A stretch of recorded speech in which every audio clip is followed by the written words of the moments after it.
Vicepresidente Zorzato, qui arriva un grande evento in provincia di Belluno sul Monte Avena di uno sport che sembrerebbe di nicchia, ma in realtà non è così perché qui c'è sport, c'è turismo e cultura. Beh, intanto soddisfazione per questo grande evento che oggi è bellunese, domani sarà veneto e sarà internazionale.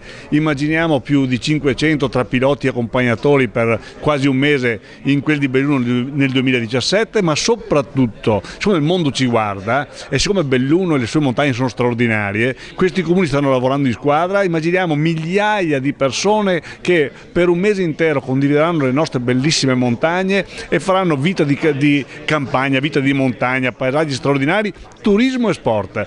Nicchia, non nicchia, il Veneto è la prima regione d'Italia per il turismo, facciamo 63 milioni di presenze, facciamo 16 milioni di turisti, facciamo 10 miliardi di fatturato. Vogliamo raddoppiare e possiamo raddoppiare questo numero nei prossimi 20 anni. Per raddoppiarlo, tutto ciò che produce turismo, cultura, territorio, partecipazione è importante. Grande risultato, grande vittoria, complimenti ai bellunesi, complimenti agli amici di Pedavena, complimenti agli amici di Fonzaso, agli amici di Longarone, complimenti a tutti, è una grande vittoria, la regione Veneto con il suo assalto allo sport è qua.